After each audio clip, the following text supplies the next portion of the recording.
Gauthier va vous parler un peu, je pense, des chantiers, non? Oui. STX, en vente. Exactement.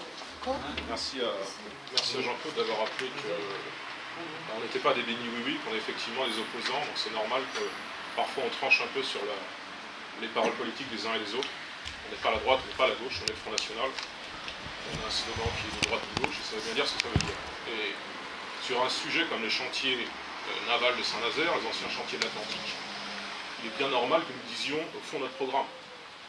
D'autant plus, et ça on l'a remarqué il y a déjà quelques jours avec Jean-Claude et Stéphanie, on l'a écrit ce matin dans un communiqué, le FN, titre du communiqué, le FN défend les chantiers, le Parti Socialiste se tait. Parce que David Sanzin, maire de Saint-Nazaire, président de la Carène, pour l'instant, on n'est pas tout à fait à la fin de l'été, mais pour l'instant, depuis le début de l'été, il n'a pas réagi. Alors que la crise des chantiers, elle est annoncée depuis au moins juin. Après un beau mois de mai, on nous disait, on a dit qu'on a 10 années de commandes consécutives, on a les super paquebots et puis on a livré le plus gros paquebot du monde, l'Harmonie of the Seas. Effectivement, on l'a livré, c'est une très bonne nouvelle pour Saint-Nazaire. Tout le monde était heureux, c'était peut-être pas un moment de communion nationale, mais un moment de communion locale.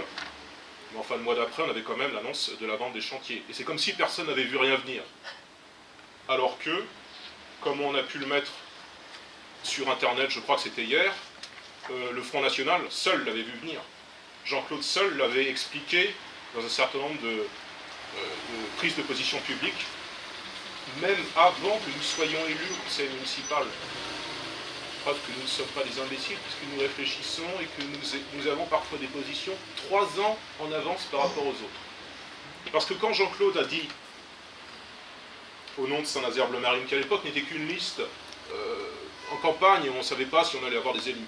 Et nous avions quand même le courage de dire, Jean-Claude disait, me concernant, c'est une sorte d'interview fiction, on lui demandait, et si demain vous rencontriez Arnaud Montebourg, qui était, à l'époque, c'était pas un jeune homme ambitieux qui voulait être président, il était ministre de l'Industrie, mais on lui demandait, si vous rencontriez Arnaud Montebourg, qu'est-ce que vous lui diriez en face à face, puisqu'il est votre ministre de l'Industrie?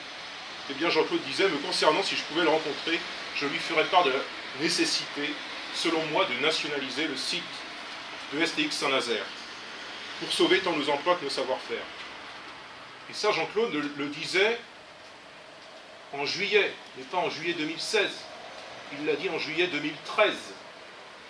C'est-à-dire qu'il y a de ça 2-3 ans déjà, on était en mesure de savoir que les chantiers étaient en grave crise. C'est bien normal, parce qu'il y a 2 gros problèmes dans ces chantiers qui ne sont toujours pas résolus, parce qu'on ne fait pas les choix politiques nationaux. C'est pas le conseil municipal de Saint-Nazaire qui va changer les choses. Mais enfin, si on faisait déjà les choix au niveau national, et si on faisait 2 importants choix au niveau national, il n'y aurait pas de crise des chantiers. Parce que ces chantiers souffrent d'une double crise. C'est très simple. C'était les chantiers de l'Atlantique, c'était la propriété, en quelque sorte, la propriété commune des travailleurs nazériens qui faisaient vivre ces chantiers, qui faisaient la fierté de ces chantiers, et c'est devenu petit à petit, par une succession de ventes à des groupes privés et surtout des groupes étrangers, c'est devenu quelque chose qui n'appartenait plus à l'État français, puisqu'aujourd'hui l'État français possède à peu près, je ne sais plus si c'est 30% ou 33% des parts. 33, un tiers. Ça veut dire que la France est minoritaire là-dedans. Alors que c'est quand même, en tout cas nous on le considère comme ça, un outil stratégique, un outil industriel stratégique au niveau national, si ce n'est pas européen même. Et il y a une deuxième crise à côté, il y a un deuxième problème à côté du fait que ça n'est plus français. C'est qu'il y a le problème que nous dénonçons là aussi depuis des années, du détachement des travailleurs européens de l'Est, qui est une main-d'œuvre qui vient, on les reconnaît au cas de l'immatriculation étrangère, qui vient d'Europe centrale et orientale, qui est moins bien payé que les Nazériens, et qui ne finance pas notre système de protection sociale. Donc on est perdant-perdant. Si on enlevait ces 2 problèmes par une solution politique au sommet avec la candidate qu'il faut, et qui s'appelle Marine Le Pen aujourd'hui, mais depuis des années, il n'y a pas de remplaçant, parce que personne ne veut assumer ce message qui est en gros de sortir de l'Union européenne. Eh bien, si nous avions cette solution, il n'y aurait plus de crise au chantier.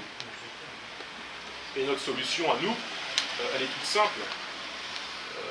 Les syndicats peut-être la partagent, mais enfin nous le disions bien avant, notre solution c'est une certaine forme de nationalisation, une certaine forme de participation publique de l'État dans cette entreprise stratégique.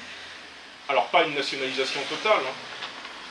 Il ne s'agit pas, on nous caricature beaucoup, il ne s'agit pas de rajouter de la caricature, mais une nationalisation partielle, par exemple passer de 33% à 51% de capitaux de l'État dans STX, ça amènerait déjà de l'oxygène.